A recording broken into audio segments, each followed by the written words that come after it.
En la nochecita del 11 de mayo de 1974, el padre Carlos Mujica salía de dar una misa en una iglesia de Villaluro, cuando fue emboscado por dos hombres armados que le metieron 5 balazos.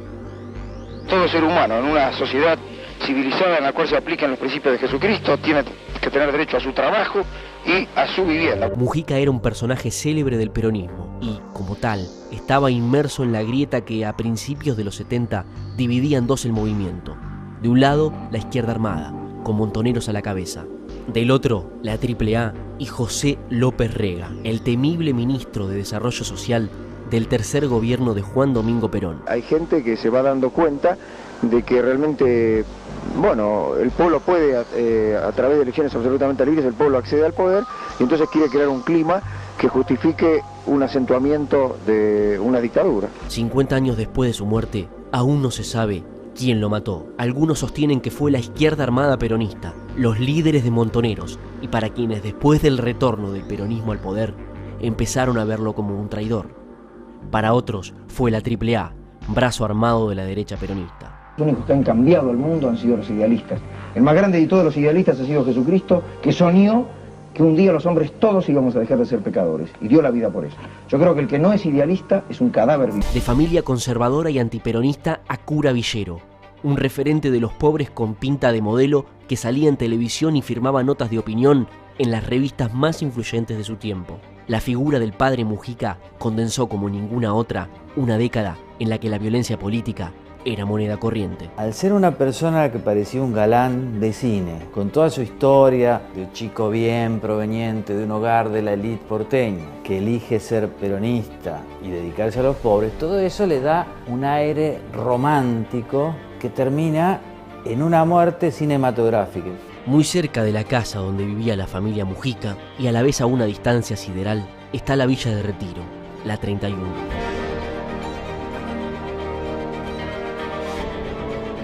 La 31 fue el lugar que cambió la vida de Carlos Mujica Echagüe. Allí encontró el modo de llevar a cabo su rol de sacerdote y también desarrolló una vocación política orientada hacia los pobres. El padre Carlos Mujica era un tipo convencido.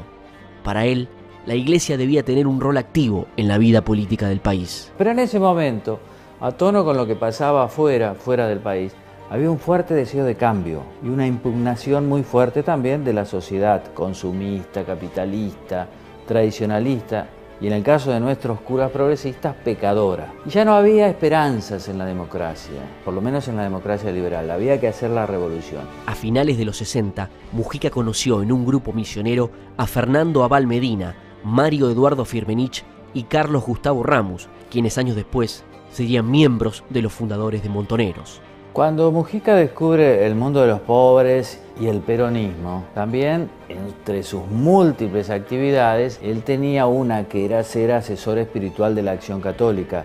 Y ahí conoce muchos jóvenes y al igual que otros curas progresistas y jóvenes, lleva a muchos de ellos a conocer el mundo de los pobres, a las villas, a Retiro y a otras villas miserias de la ciudad y el Gran Buenos Aires, y también en los campamentos o retiros espirituales en las zonas más empobrecidas del país, como el norte santafesino. En uno de ellos lleva a Firmenich, a Mario Firmenich, que era estudiante del Colegio Nacional, y a otros que después serán prominentes montoneros como Mario Firmenich y Carlos Ramos, que también es uno de los primeros líderes montoneros que muere prontamente, digamos. Ahí él les da mucho aire a estos jóvenes porque tiene un gran escepticismo respecto de la sociedad, lo cual, visto desde hoy, es muy difícil de comprender porque era una sociedad muy integrada, con una clase media formidable, muy pocos pobres, muy pocos desempleados. Y es ahí donde él está muy cerca de las guerrillas. La relación entre Mujica y Montoneros se fue gastando con el tiempo y los cambios en el panorama político.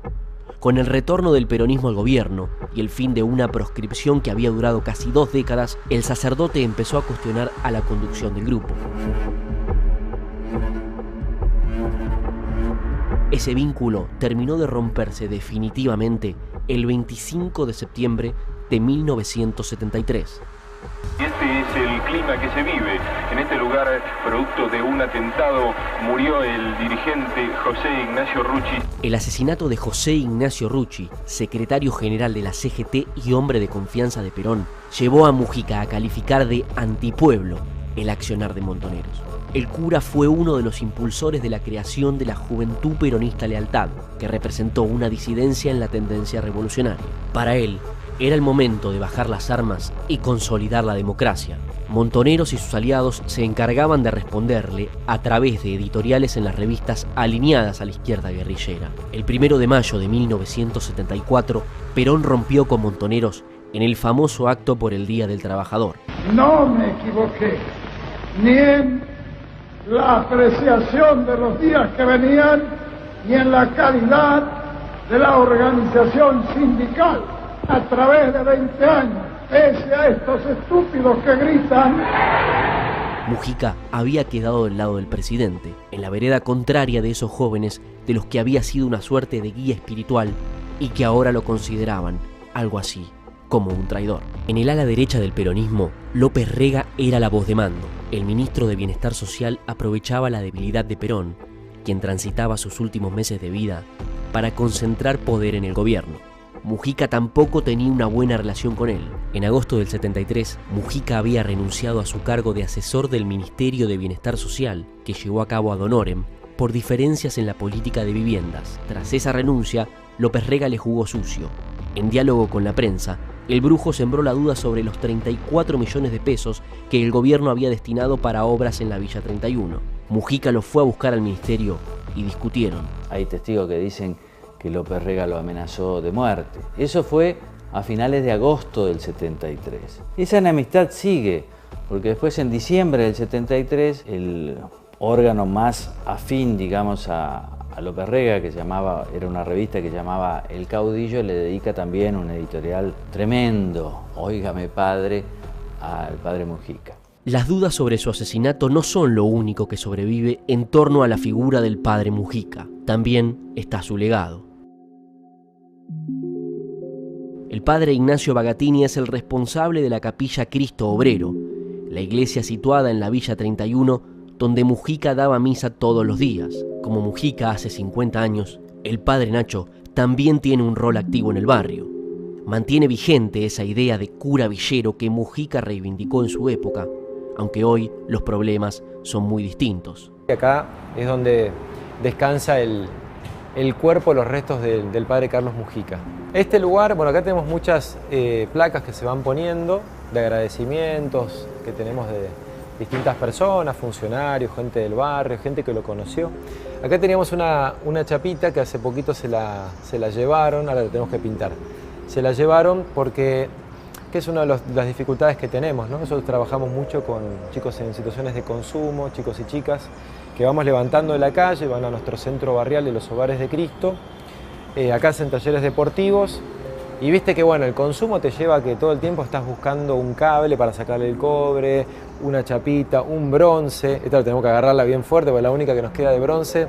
Un bronce, porque todo eso es llevarlo para venderlo y después con eso comprar la pasta base, que es lo que más se vende en el barrio, ¿no? Pero esto tuvo que ver con eso. Hoy, el padre Nacho da misa en la capilla Cristo Obrero. Sí, justamente hoy una de las dificultades más grandes que tenemos es el avance del narcotráfico. Y entre ese avance también la iglesia tiene que responder, porque nos damos cuenta que no somos los mejores, porque no pretendemos serlo, pero también creemos que podemos dar una respuesta. Y también ahí puede haber una evangelización, no porque obliguemos a alguien a abrazar la fe católica, pero nosotros creemos, como muchas veces se trata en Alcohólicos Anónimos, que el acompañamiento espiritual es muy importante y es muy fuerte para volver a poner a la persona de pie. 10.000 veces Mujica decía que todo lo que él hacía lo apoyaba en el Evangelio de Jesucristo, lo apoyaba en Jesús. El 11 de mayo de 1974, Mujica dio misa en la parroquia San Francisco Solano, una humilde capilla del barrio de Villaluro. A la salida, cuando se dirigía a su auto, un hombre lo llamó. Al darse vuelta, fue ametrallado. Una de las personas que lo acompañaba esa noche era Ricardo Capelli, uno de sus grandes amigos, quien recibió 4 balazos y fue un sobreviviente del ataque.